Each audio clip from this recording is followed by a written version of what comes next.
Então, ok. Então, hoje nós vamos falar um pouquinho sobre corrente elétrica e lei de Ohm. A lei de Ohm é uma lei já bastante conhecida,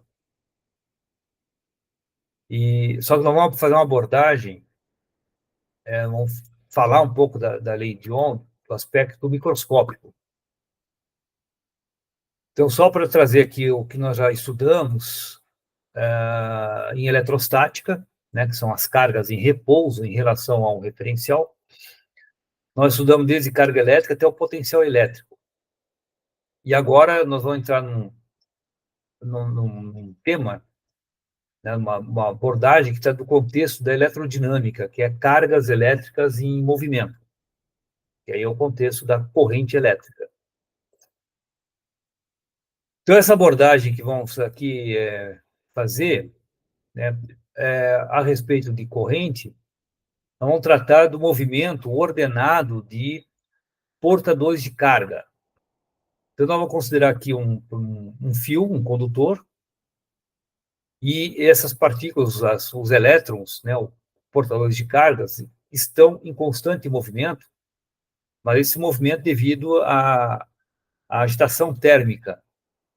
Isso aqui estou considerando aqui um fio em que não há campo elétrico, né, dentro desse fio. Então, nas extremidades do fio, não tem diferença de potencial. E o que acontece quando aplicamos uma diferença de potencial, né? Que numa extremidade tem um VA e na outra um VB. Então, surge, dentro desse condutor, um campo elétrico diferente de zero. Então, esse vetor aqui é um vetor campo elétrico dentro do condutor. Na presença de um campo, né, esse campo vai ordenar o movimento, que antes era um movimento aleatório, agora será um movimento ordenado. Esse movimento ordenado desses elétrons, né, na média, estão considerando que as velocidades dessas partículas, todas as partículas com a mesma velocidade. Professor, desculpa Diga. Interromper. Eu acho que não está aparecendo na tela. Ah, não? Não, ele está só a introdução ali ainda. Então, vamos alterar aqui. Vamos parar essa apresentação. Só um instantinho.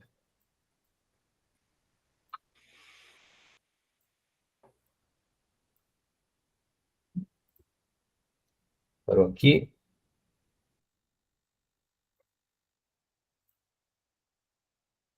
E vamos pegar essa janelinha aqui.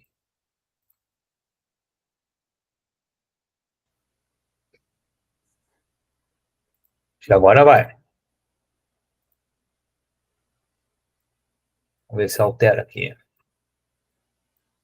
Estão vendo aí o meu slide? Agora sim. Então, perfeito. Estava falando então, a respeito desse movimento ordenado. Essa figura aqui em cima tem estou considerando aqui um condutor, né, um fio, sem campo elétrico. Então, não existe aqui uma diferença potencial nas extremidades do fio.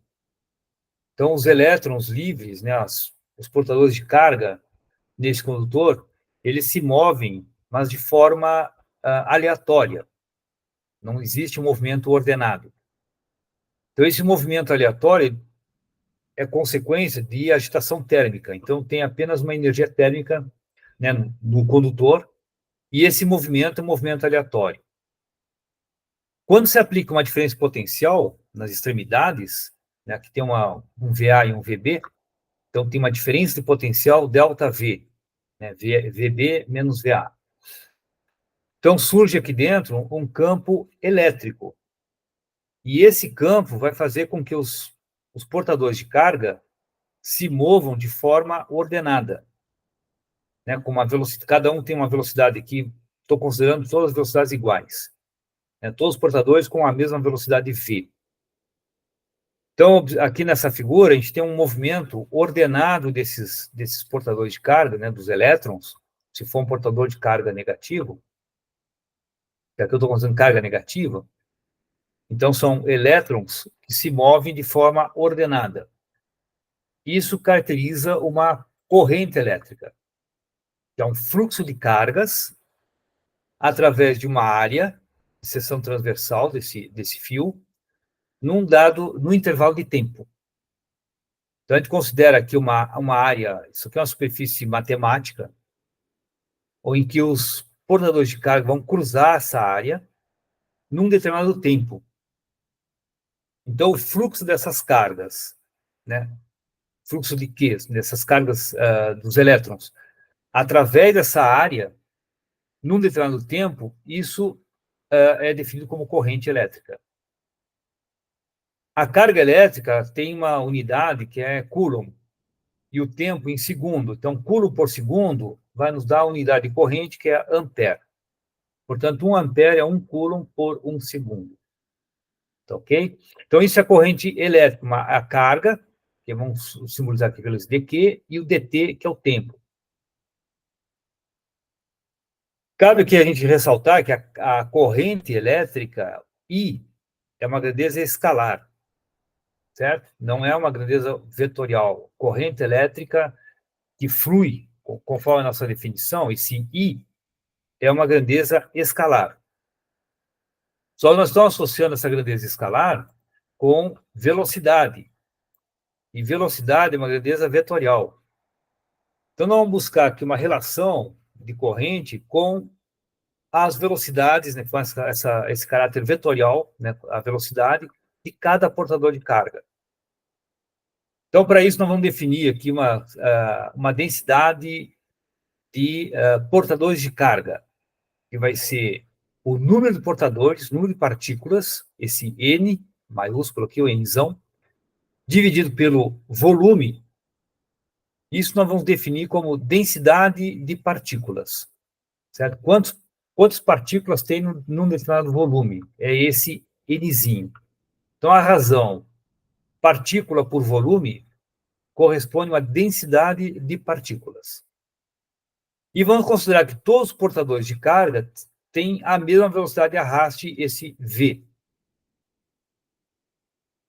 A partir disso, a gente vê o seguinte, vamos considerar aqui um cilindro matemático de área A e comprimento dx. Esse dx, nós podemos escrever com a velocidade vezes o tempo. Se o dx é um comprimento muito pequeno, que é um comprimento infinitesimal, o tempo é um tempo infinitesimal também. Então, a velocidade é dx sobre dt, certo? Portanto, dx é v dt. O número de partículas, né, que vão cruzar essa área é a densidade vezes o volume.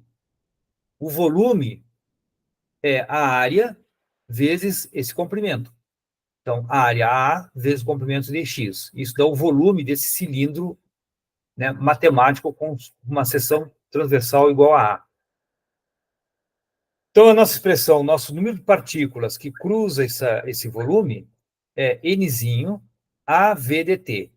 Então, o Nzinho é a densidade de partículas, área, esse V é o módulo da velocidade, e o dt é o tempo que elas vão percorrer essa distância dx. Então, o número de partículas é dado por essa expressão. Se nós considerarmos agora que a carga total que flui através desse volume, isso vamos chamar de dq, é igual, esse dq, a carga total, vai ser n, o número de partículas, vezes a carga de cada partícula. Então, nós vamos considerar que cada portador de carga, nessa minha bolinha azul, corresponde, que está representando um portador de carga, tem uma carga Qzinho. Então, a carga total que vai cruzar esse cilindro matemático vai ser o número de portadores vezes a carga de cada portador. Então, cada portador tem uma carga Q. Portanto, o dQ é N vezes Q. Nós vamos usar esse resultado com o resultado anterior, que esse N, que é o número total de partículas, nós vimos que é Nzinho, a densidade de partículas, vezes a área, vezes a velocidade, né, o módulo da velocidade, vezes dt, e vezes o Qzinho. Então, nosso dq, dt, fica Nzinho AV vezes Q. dQ dt é a corrente, certo? Isso aqui é a definição, nossa definição de corrente.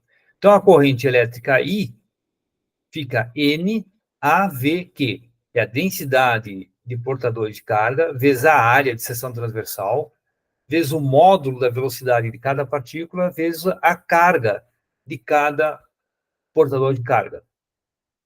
Isso define a corrente elétrica I, certo? Se nós dividirmos agora a corrente elétrica I pela área, nós vamos aqui definir uma nova grandeza, chamada densidade de corrente. Vamos usar a letra J para diferenciar da letra I. Então, densidade de corrente, J, é corrente por área, certo? Vai ser ampere por metro quadrado no sistema internacional. Então, J fica N vezinho Q, densidade de portadores, vezes o módulo da velocidade dos portadores, de cada portador, e vezes a carga de cada portador. Isso define densidade de corrente. Uma vez que nós, até aqui, nós estamos falando de módulo de velocidade. Então, essa densidade de corrente é uma grandeza escalar, porque aqui nós estamos pegando o módulo da velocidade. Uma velocidade é uma grandeza vetorial, que ela tem, isso aqui é um vetor. Então, esse J tem um caráter vetorial. Então, o J vetor vai ser NQ vezes V vetor, que é que nós estamos considerando agora o caráter vetorial da velocidade. Então, do lado direito da igualdade vai ter uma grandeza vetorial, do lado esquerdo também será uma grandeza vetorial, para termos vetor igual a vetor. Então, o J, a densidade de corrente, é uma grandeza vetorial, que é diferente do I, que é uma grandeza escalar, certo? O I é a corrente elétrica, só considera a parte escalar da velocidade. Agora, se vamos levar em conta o caráter vetorial da velocidade, nós definimos a nossa nova grandeza, que é o J, que é a densidade de corrente. E essa densidade de corrente, ela tem a mesma direção e o mesmo sentido do vetor velocidade de arraste de todas as partículas. Se a carga for negativa, aqui esse Q for negativo, então aqui aparece um menos, certo? Vai ter a parte negativa, vai ser um sinal negativo. Significa que o vetor velocidade tem sentido contrário do campo elétrico. Se for positivo, esse V tem o mesmo sentido do campo. Então, a situação que nós temos aqui, só para exemplificar, é considerando nessa figura o nosso eixo X positivo aqui para a direita. Coloquei a parte positiva, né, do potencial à esquerda e negativo aqui à direita. Então, surge um campo elétrico sentido mais X, sentido I, certo? Sentido positivo de X. A velocidade dos portadores está sentido contrário porque eu estou considerando que o portador é negativo. Penso que são elétrons. Os elétrons se movem em direção à carga positiva. Então, a velocidade está no sentido negativo de x, certo? Então, nosso V, se colocarmos aqui a nossa expressão, voltando aqui para a equação, o J é NQV, o J vetor é NQV vetor.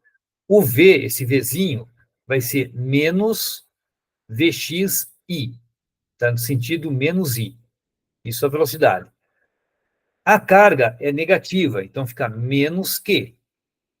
Menos com menos dá mais, então a corrente fica NQVXI. Então o J vai estar, eu representei aqui por esse vetor vermelho, está no sentido positivo de X. Certo? Então veja que essa construção, ela parte dessa definição aqui do nosso J, dessa equação. Isso nos remete a essa construção aqui, nesse desenho esquemático, para ter ideia do vetor J, que está no sentido positivo de X. Isso para cargas negativas e para um campo no sentido positivo de X. Então, veja que a presença do campo elétrico vai fazer com que surja uma força elétrica em cada portador de carga.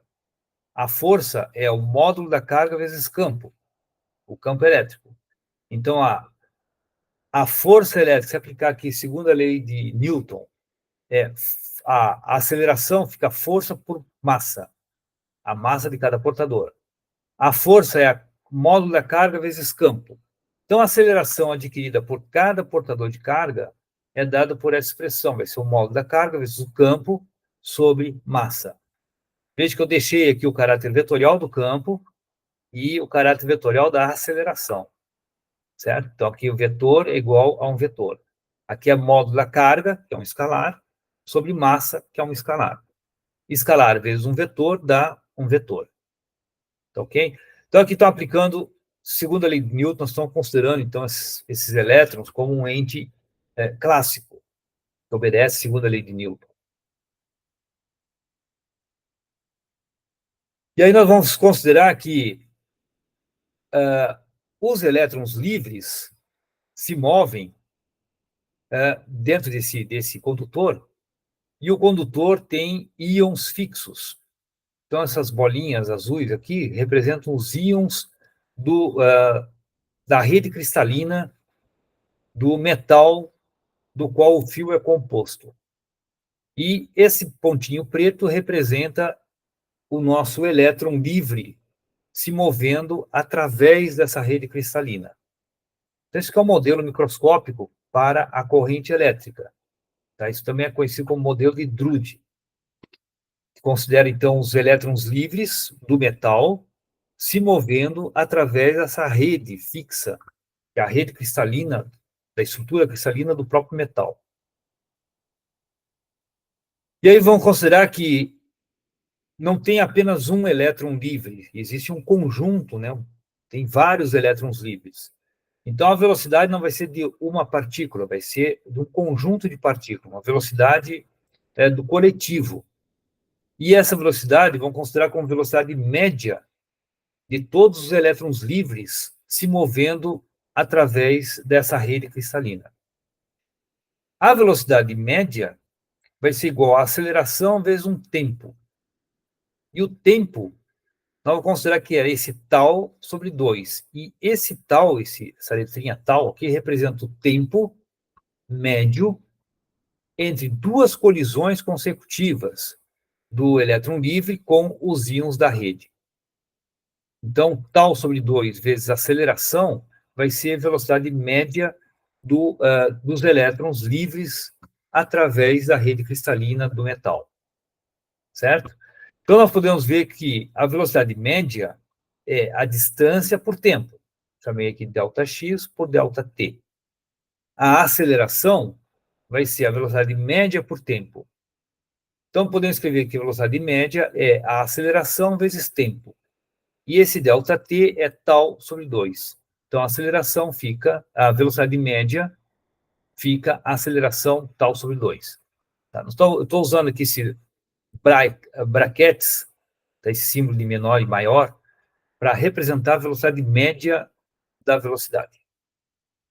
Tá? A média da velocidade é esse bracket. Então, o símbolo é esses brackets. Então, se colocar aqui o caráter vetorial, a média do vetor velocidade vai ser a aceleração vetorial vezes tal sobre 2. E aí, o que muda nessa definição? Nós tínhamos chegado nessa expressão para J como nq vezes v, para uma partícula com velocidade v. Num conjunto de partículas, esse v passa a ser uma velocidade média. Aí o J fica nq vezes a velocidade média do conjunto de elétrons livres, se movendo através do metal. E essa velocidade média é a aceleração vezes tal sobre 2, onde o tal é o tempo médio entre duas colisões consecutivas dos elétrons com os íons da rede. Então, nós podemos escrever que J é nq vezes a aceleração. A aceleração é o módulo da carga pela massa vezes o campo. Então, fica nq vezes o módulo de Q, vezes campo sobre massa. Esse Q vezes o módulo de Q fica aqui quadrado. Então, fica isso aqui. J é igual a nq quadrado, vezes o campo sobre a massa, tal sobre 2. Então, eu vou só reescrever esses termos aqui, colocar entre parênteses o nzinho, que é a densidade de carga, a carga ao quadrado, a carga do portador de carga, né? Cada portador tem uma carga Q, vezes o tal, que é o tempo médio entre duas colisões consecutivas, dividido por 2m. Tudo isso vezes o campo. Esse termo que está entre parênteses, nós definimos como sigma, que é a condutividade elétrica do material. Então, sigma é a condutividade elétrica, que é uma propriedade do material, e nesse modelo, nessa abordagem, né, chamado modelo de Drude, esse sigma é dado por N, a densidade de cargas, vezes a carga ao quadrado, vezes o tempo de colisão entre duas colisões consecutivas, dividido por 2 vezes a massa do portador de carga. E o J fica, então, igual a sigma vezes o campo elétrico. Essa expressão é a conhecida como lei de Ohm na forma microscópica. Então, isso aqui eu acho que talvez seja novidade para muitos de vocês, né? O modelo na parte microscópica da lei de Ohm. J, densidade de corrente, é igual a condutividade elétrica vezes o campo elétrico presente no condutor. Pois bem, como é que sai da lei de Ohm na forma microscópica e nós vamos colocar na forma macroscópica, que eu acho que é como a maioria já deve ter visto. Para isso, nós precisamos definir uma relação entre corrente escalar, esse I, e a nossa densidade de corrente J. Então, o I, a corrente I, vai ser uma integral de superfície desse produto escalar, J ds. O J é esse vetor, vermelhinho aqui. O N, chapéu, é o vetor normal à superfície, a superfície perpendicular, né, de seção reta aqui do nosso fio. E a corrente vai ser, então, definida como uma integração, essa integral dupla, nessa superfície considerada, certo? Onde tem o J cruzando essa superfície S. Então, veja que a nossa definição, a conexão, a definição de corrente escalar é uma integral de superfície, que é esse J escalar em ds. Quando faz o produto escalar, veja que fica, no final, né, o ângulo entre J e N é zero, certo? São vetores paralelos. Então, o cosseno vai dar 1, e a nossa corrente escalar fica o módulo de J vezes o valor da área de seção transversal, J vezes A, que recai naquela definição do J, que é o I sobre A. Então, a partir disso, o nosso I igual a JA, o J, esse módulo, né, o módulo da densidade de corrente, é o módulo desse vetor aqui. O módulo de J é sigma vezes o módulo de E. Então, sigma E vezes a área. O E é o valor do campo, o módulo do campo, é a razão entre a diferença de potencial nas extremidades do fio pelo comprimento L do fio. Então, fica sigma delta V por L. Delta V por L é o E. Sigma vezes A sobre L vezes delta V. Isso aqui que eu pintei em azul, nós definimos como 1 sobre R. É o inverso da resistência elétrica do fio. Então, 1 sobre R é sigma A sobre L. Então, a corrente elétrica I fica 1 sobre R vezes delta V, ou delta V igual a R vezes I. Isso aqui é a lei de Ohm macroscópica. Certo? Volt, delta V é dado em volt, a resistência é dada em Ohm e a corrente dada em ampere. Então, volt é igual a Ohm vezes ampere. Essas são as unidades do sistema internacional. Tá ok? Então, essa é a maneira de sair da parte microscópica da lei de Ohm e chegar na parte macroscópica da lei de Ohm. Que isso, essa equaçãozinha aqui, que é utilizada na parte experimental, né, com medidas, inclusive, de diferença potencial e corrente, se determina a resistência elétrica de um fio, ou de um condutor. E o nosso sigma, que definimos como a condutividade, né, o inverso disso vai ser a resistividade, utilizando a letra ρ. Então, a resistividade ρ, expressa em Ohm vezes metro, é o inverso da condutividade, portanto, expressa em Ohm metro na menos 1. Tanto ρ quanto sigma são características, são propriedades do material do qual esse condutor é feito. E a resistência elétrica depende da resistividade, do comprimento e da área de seção. Veja que a resistência ficou ρ L sobre A. Esse ρ apareceu porque é 1 sobre sigma. Então, isso dá ρ. Então, a resistência, nós podemos escrever a resistência elétrica de um condutor de comprimento L e seção a partir dessa expressão. Então, algumas conclusões que a gente pode tirar, né, a respeito desse assunto. Nós temos que o nosso J, densidade de corrente, é uma grandeza vetorial, a corrente é uma grandeza escalar, e os dois estão relacionados por meio dessa integral de superfície. A lei de Ohm macroscópica é dada por ΔV igual a RI, e a lei de Ohm microscópica é J, o vetor J igual a sigma vezes o vetor campo elétrico. Dessa expressão aqui de cima, da parte microscópica, esse sigma é a chamada condutividade elétrica e é dado por essa expressão que está entre parênteses. É o N, que é quadrado do tal, sobre 2N. O inverso da condutividade é a resistividade. Então, essas são algumas conclusões que a gente pode tirar, né, dessa aula. Inclusive, a partir desse valor de resistência, né, que é ρ L sobre A gente pode aplicar em alguns sistemas, em circuitos elétricos. Como, por exemplo, vamos considerar aqui dois comprimentos, né, de condutores com a mesma resistividade. Então, esses dois são dois pedacinhos de fio, dois condutores, que têm feito do mesmo material, então é a mesma resistividade ρ, porém, eles têm áreas diferentes. Aqui é um Azinho e aqui é um Azão. A resistência elétrica desse fio de comprimento L e área Azinho é dado por R1 ρ, igual a ρ L sobre Azinho.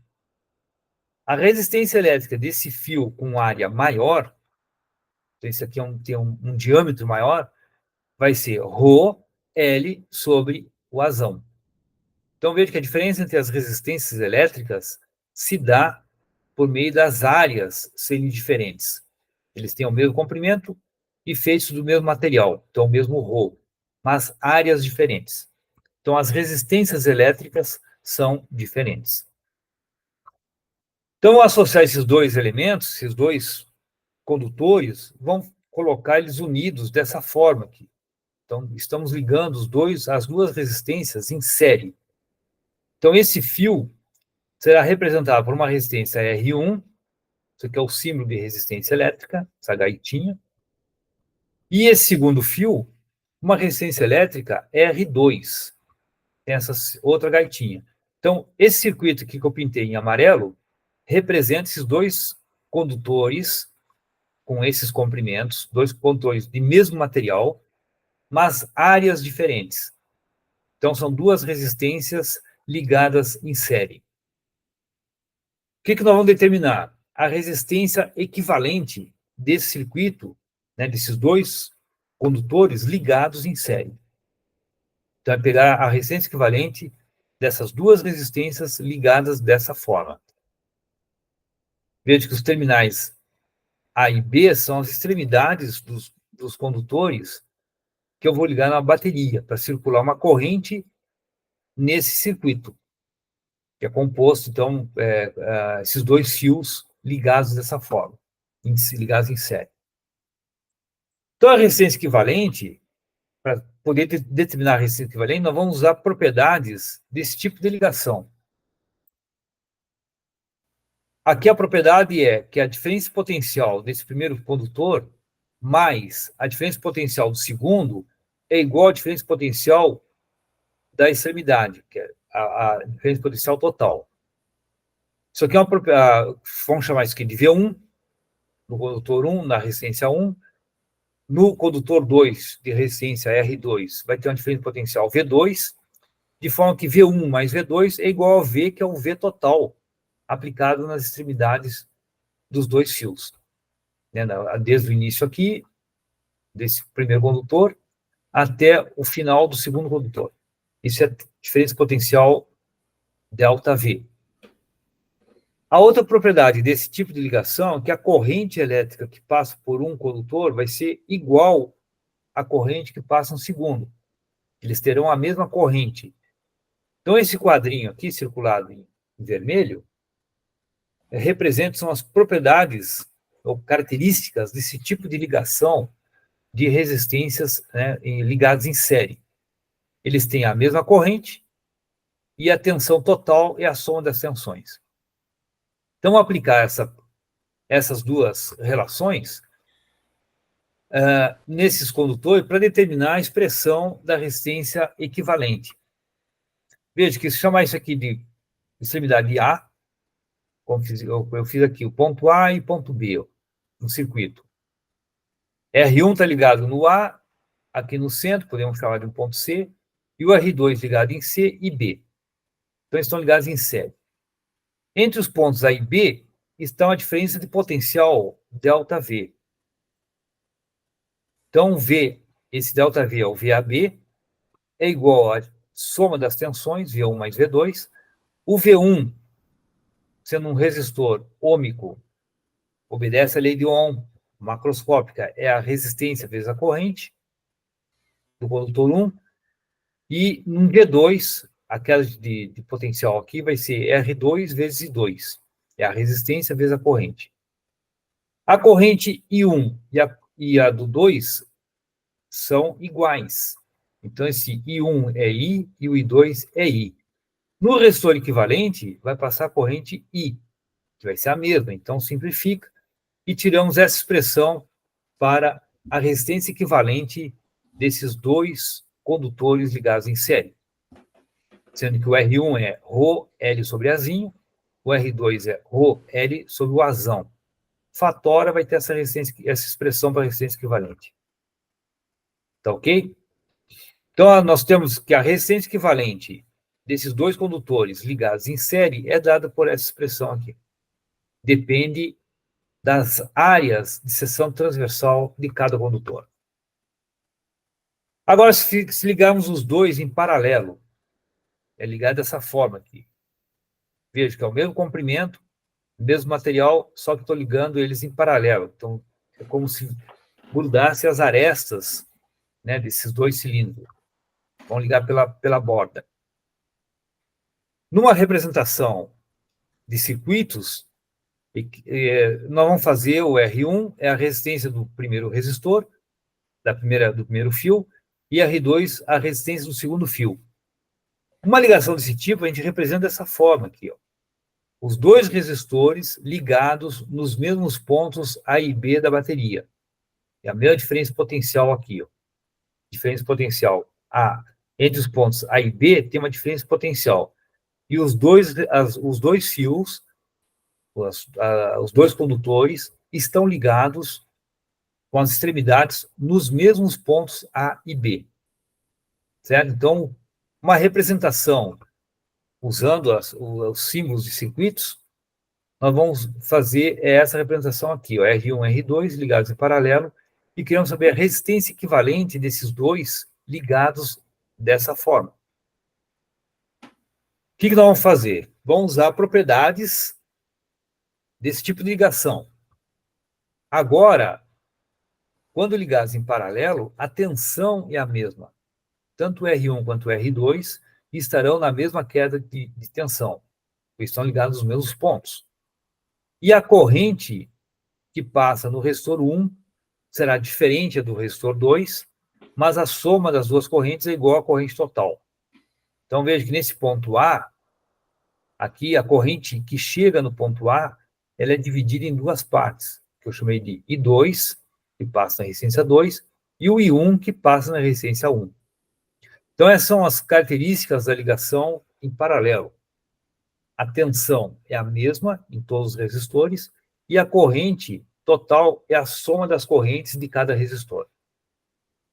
Aplicando essas características desse tipo de ligação, nós chegamos que a resistência equivalente será escrita dessa forma. 1 sobre R1 mais 1 sobre R2 é igual a resistência, 1 sobre a resistência equivalente, que é essa expressão aqui. Ó. A gente chega nessa expressão. Usando que o R1 e R2 já determinados em termos de ρ, L e A, nós chegamos na expressão final para o resistor equivalente como ρL sobre a soma das áreas, que é a expressão do resistor equivalente para aqueles dois... deixa eu voltar aqui. Esses dois condutores ligados dessa forma. Então, quando liga dessa forma, o resistor equivalente é dado por essa equaçãozinha. Tá ok? E como conclusão final, a gente vê que essa ligação, que é uma ligação em paralelo, tem essas características. O resistor equivalente é 1 sobre R equivalente, igual a 1 sobre R1 mais 1 sobre R2. Observe que a gente chegou nessa expressão usando essas propriedades aqui de tensão e corrente para esse tipo de ligação. Tá ok? Então, isso era a nossa aula sobre corrente elétrica e lei de Ohm. E na próxima aula faremos algumas aplicações dessas conclusões sobre ligações em série e ligações em paralelo e também de circuitos elétricos, com um elemento novo que é o capacitor. Professor, Faremos isso na próxima aula. Eu queria tirar uma dúvida. E no caso de se você tiver duas tensões, digamos assim, daí como é que fica? Aí um vai funcionar no mesmo circuito, né? Um funcionará Isso. como um gerador e o outro como receptor. Ah, entendi. Na próxima aula, vamos falar sobre circuitos elétricos e vamos abordar isso. Quem vai ser o gerador, quem vai ser o receptor, e vamos usar as leis de Kirchhoff para circuitos elétricos. Era dessa, eu tinha esquecido do nome, era nessa situação da lei de Kirchhoff, daí como que ele ficaria? Então, Entendi. vamos abordar isso na próxima aula. Na próxima aula, beleza. Pode ser? Claro.